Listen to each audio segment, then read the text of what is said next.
وہ چاہتا تھا کہ قرآن سے یہ آیتیں نکال دی جائیں،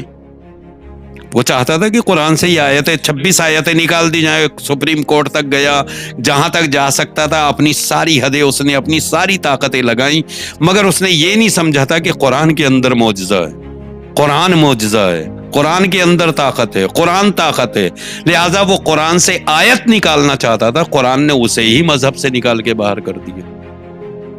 میں تو صرف مسلمانوں سے یہ کہوں گا کہ جس طریقے سے آج تک انہوں نے صبر کا مظاہرہ کیا ہے، انشاءاللہ اسی طریقے سے مستقل طور کے اوپر صبر کا مظاہرہ کریں گے، اور وہ کسی بھی طریقے کے فساد سے کیا کہتے ہیں روگردانی کرتے ہوئے اپنے آپ کو بھی محفوظ رکھیں گے، اپنے ماحول کو بھی محفوظ رکھیں گے۔ تو کہہ رہے ہیں کہ بھائی پروفٹ کے شان نہیں ایسا نہیں ہے۔ مسلمانوں کے پاس اگر لیڈری نہیں ہوتی، مسلمانوں کے پاس اگر رہنما نہ ہوتے، مسلمانوں کے پاس اگر رہبر نہ ہوتے تو شاید ان کا شیرازہ بکھر چکا ہوتا۔ مسلمانوں کے پاس رہبری موجود ہے، اسی رہبر نے سارے مسلمانوں کو کنٹرول کیا ہوا ہے۔ جو خود سے گیا ہے وہ خود سے آ نہیں پائے گا، اور اگر وہ آئے گا بھی تو میرے خیال میں کوئی مسلمان اسے قبول نہیں کرے گا۔ کیا کہتے ہیں، وہ جو اتنا آگے آیا ہے وہ صرف اور صرف مسلمانوں کی خاموشی کی بنا پر آیا ہے۔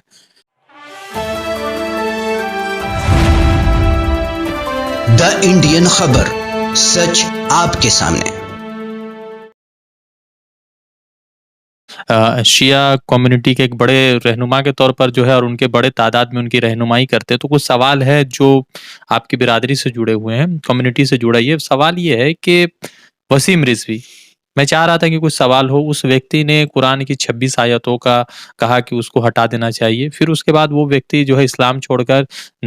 تیاگی بن جاتا ہے، جتیندر تیاگی بن جاتا ہے۔ تو سوال سب سے مہتوپورن یہ ہے کہ کچھ لوگ تو کہہ رہے ہیں کہ شیعہ وقف بورڈ کا وہ اتنا دنوں تک چیئرمین رہا، شیعوں میں کچھ کمی رہی ہے کہ شاید اس وجہ سے وہ اتنا زیادہ آگے آ گیا، یا مطلب کہ پاورفل یا طاقتور بنتا چلا گیا اور لوگ خاموش بیٹھے رہے۔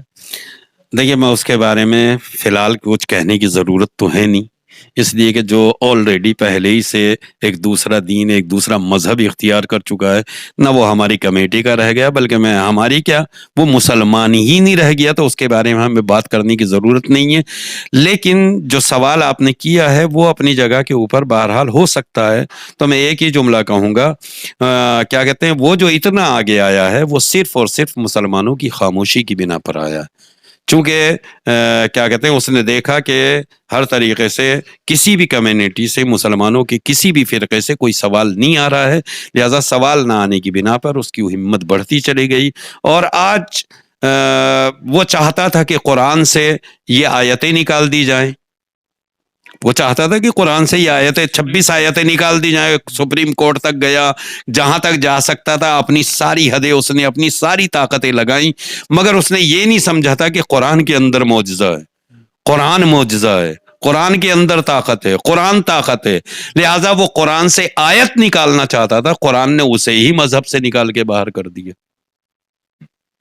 مگر اس کو تو بہت سارے اتر پردیش کی راجنیتی میں لوگ کہہ رہے ہیں کہ ہماری بہت بڑی جیت ہوگی، اتنے بڑا شیعہ وقف بورڈ کا چیئرمین ہماری طرف آ گیا، نام بدل لیا۔ وہ ایک آدمی ہے، ایک ذات ہے، ایک شخصیت ہے، وہ ہماری قوم کا رہنما نہیں ہے،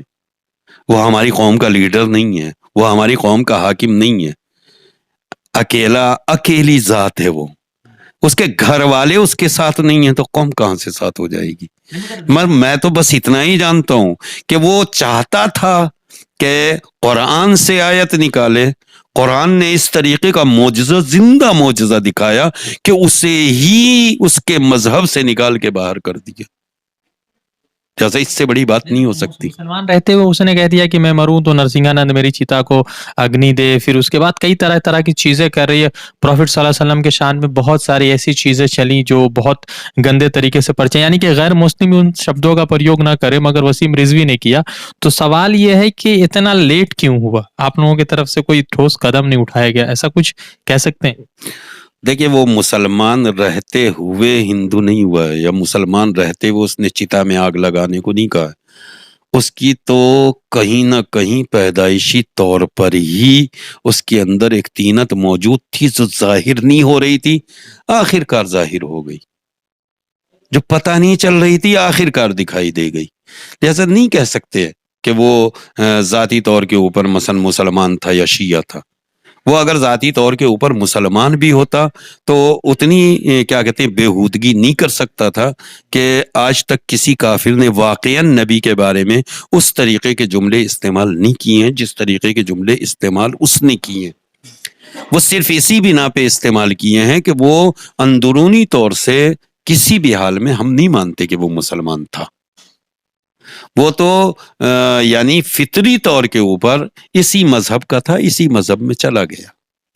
بس وہ دکھاوے کے لیے کچھ دنوں تک مسلمانوں سے جڑا۔ بس اس کے علاوہ نہیں کہہ سکتے۔ مگر اتنا تو ہے نا کہ کہیں نہ کہیں مسلم لیڈرشپ بہت کمزور ہوئی ہے، جس کا فائدہ اٹھا کر وہ نکلے، کیونکہ اگر پرانے زمانے کی بات ہوتی مسلم لیڈرشپ موجود تھی، مضبوط تھی، جیسے مولانا کلب صادق صاحب تھے، شیعوں میں بہت بڑے رہنما تھے اور پورے قوم کے رہنما تھے، تو اس وقت اس طرح کی چیزیں نہیں اڑتی تھی، مگر ان کے جانے کے بعد دیکھا گیا کہ بہت زیادہ چیزیں پنپنے لگی ہے، بہت زیادہ چیزیں سر اٹھا کر بات کرنے لگی۔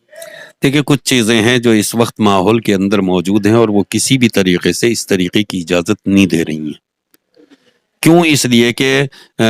کہیں نہ کہیں اس کے پیچھے بھی ایک بہت بڑی سازش تھی، بہت بڑا ہاتھ تھا کہ جس کی بنا پہ یہ چاہا جا رہا تھا کہ کسی طریقے سے ایک فساد برپا ہو،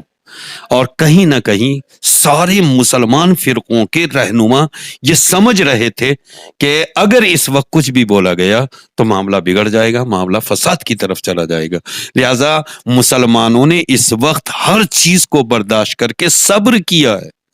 اس صبر کا مظاہرہ کرتے کرتے اس مرحلے تک آئے ہیں، ورنہ 3 طلاق کے اوپر سب بکھر گئے تھے، مسجد کا فیصلہ ہوا سب بکھر رہے تھے، مگر مسلمانوں کے رہنماؤں نے ساری قوم کو بڑے کنٹرول کے ساتھ، صبر اور حوصلے کے ساتھ انہیں بچا کے رکھا تاکہ ماحول فساد زدہ نہ ہو جائے۔ اتر پردیش میں جس طرح سے ماحول ہے ہندو مسلمان، چونکہ آپ بھی میرٹھ سے آتے ہیں، تو لگاتار جس طرح سے ان ماحول خراب کرنے کی کوشش سازشیں چل رہی، اس میں یہ والا وسیم رضوی کا ہندو ہو جانا، پھر مطلب کہ نرسنگھانند کے ساتھ چلانا، کہیں نہ کہیں تو ماحول کو اور خراب کیا جا چکا ہے۔ دیکھیں ماحول تو پہلے سے ہی خراب ہے اور اب بد سے بدتر ہوتا چلا جا رہا ہے، اس کے لیے لازمی ہے کہ حکومت اپنی نگاہ ڈالے۔ یوگی صاحب تو خود ساتھ ہیں ان کے۔ دیکھیں ہم بہرحال جو بھی کہیے، مگر یہ کہ ساری چیزیں کنٹرول میں حکومت کے ہی ہیں، اس لیے کہ اسے اور کوئی طاقت کنٹرول نہیں کر سکتی ہے الا یہ کہ حکومت، اور جبکہ یوگی حکومت بار بار یہ کہہ رہی ہے کہ ہم کیا کہتے ہیں سچائی اور ایمانداری کے ساتھ ہیں، ہمارا کام دمدار ہے، تو کام دمدار ہے تو یقیناً انہیں یہ اس بات کے بارے میں کوشش کرنا چاہیے کہ وہ تنہا ہندوؤں کے حاکم نہیں ہیں، مسلمانوں کی بھی حاکم ہے اس ٹائم، حکومت چونکہ انہی کے ہاتھ میں ہے، لہٰذا فساد چاہے ہندوؤں میں برپا ہونے جا رہا ہو یا مسلمانوں میں برپا ہونے جا رہا ہو، دونوں طریقے سے ذمہ داری انہی کی بنتی ہے کہ وہ اس طریقے کے ماحول کو کنٹرول کریں اور کسی بھی طریقے کے فساد ہونے سے روکیں۔ شکریہ۔ آخری سوال کہ اگر اتر پردیش چناؤ قریب ہے، ہو سکتا ہے کہ بہت جلد ہو جائے چونکہ کورونا کے گائیڈ لائنز چل رہے ہیں، تو سوال یہ ہے کہ اگر بی جے پی، امید کچھ لوگ کہہ رہے ہیں کہ الیکشن سے پہلے کچھ ایسے ماحول خراب ہو سکتے ہیں جہاں پر ہندو مسلمان ایک دوسرے کے خلاف کھڑے ہو سکتے ہیں، بہت سارے لوگ اس طرح کی چیزیں من میں لے کر چل رہے ہیں، تو کیا اس طرح سے چیزوں سے بی جے پی کا فائدہ ہوگا؟ تو پھر مسلمانوں کا اتر پردیش میں کیا ہوگا؟ بلکہ میں تو صرف مسلمانوں سے یہ کہوں گا کہ جس طریقے سے آج تک انہوں نے صبر کا مظاہرہ کیا ہے، انشاءاللہ اسی طریقے سے مستقل طور کے اوپر صبر کا مظاہرہ کریں گے اور وہ کسی بھی طریقے کے فساد سے کیا کہتے ہیں روگردانی کرتے ہوئے اپنے آپ کو بھی محفوظ رکھیں گے، اپنے ماحول کو بھی محفوظ رکھیں گے۔ تو کہہ رہے ہیں کہ بھائی پروفٹ کے شان میں اس طرح سے گندی گندی بھاشائیں استعمال کی جا رہی ہے، تو ان کا بھی تو صبر ایک کہیں نہ کہیں ٹوٹ رہا ہے کہ ہم ان لوگوں کے خلاف آواز اٹھائے، پردرشن کرے، جمہوری انداز میں لڑے، مگر ان کے پاس کوئی لیڈر نہیں ہے، پورا ماحول خالی ہے، وہ اکیلے ہی پورا میدان میں ہے، ان کے آگے پیچھے کوئی نہیں ہے کہ اب ان کو کوئی پکڑ کے لے جائے، بکری بھی جاتی ہے تو ان کے پیچھے ایک چرواہا ہوتا ہے جو اس کو پکڑ کے لے جاتا ہے، تو مسلمانوں کا تو چرواہوں سے برا حال ہے۔ نہیں ایسا نہیں ہے، مسلمانوں کے پاس اگر لیڈری نہیں ہوتی، مسلمانوں کے پاس اگر رہنما نہ ہوتے، مسلمانوں کے پاس اگر رہبر نہ ہوتے تو شاید ان کا شیرازہ بکھر چکا ہوتا۔ مسلمانوں کے پاس رہبری موجود ہے، اسی رہبر نے سارے مسلمانوں کو کنٹرول کیا ہوا ہے۔ تو کون؟ بہرحال کیا کہتے ہیں ہر فرقے کے پاس ایک رہنما موجود ہے، اسی رہنما کی آواز کے ساتھ سارے مسلمان آگے پیچھے چل رہے ہیں، ایسا نہیں ہے. اگر مان لیجیے ایک مذاقیہ سوال ہے کہ اگر وسیم رضوی پھر سے وسیم رضوی بننا چاہے، حالانکہ ایسا پہچان ہو گیا کہ اس نے جتیندر یا نریندر تیاگی نام رکھ لیا ہے، مگر اس کے باوجود لوگ اس کو وسیم رضوی کے نام سے ہی جان رہے ہیں، تو کیا پھر سے اگر وہ چاہے کہ بھائی میرا کنورژن ہو جائے، اگر بی جے پی اتر پردیش سے مطلب میں الیکشن ہار جائے، تو کیا پھر سے ممکن ہے کہ وہ پھر سے مسلمان کی طرف لوٹ جائے؟ جو خود سے گیا ہے وہ خود سے آ نہیں پائے گا، اور اگر وہ آئے گا بھی تو میرے خیال میں کوئی مسلمان اسے قبول نہیں کرے گا، اس کے گھر والے قبول نہیں کریں گے، باقی قوم کی تو بات ہی چھوڑ دیجیے. تو دیکھ رہے تھے کہ جس کھلے عام اس کی بیوی نے اعلان کر دیا، اس کے بھائی نے اعلان کر دیا، اس کی اولاد نے اعلان کر دیا، اس کے خاندان نے اعلان کر دیا. لہٰذا اب امکان نہیں ہے کہ جب گھر والے قبول نہیں کریں گے تو باقی کون قبول کرے گا.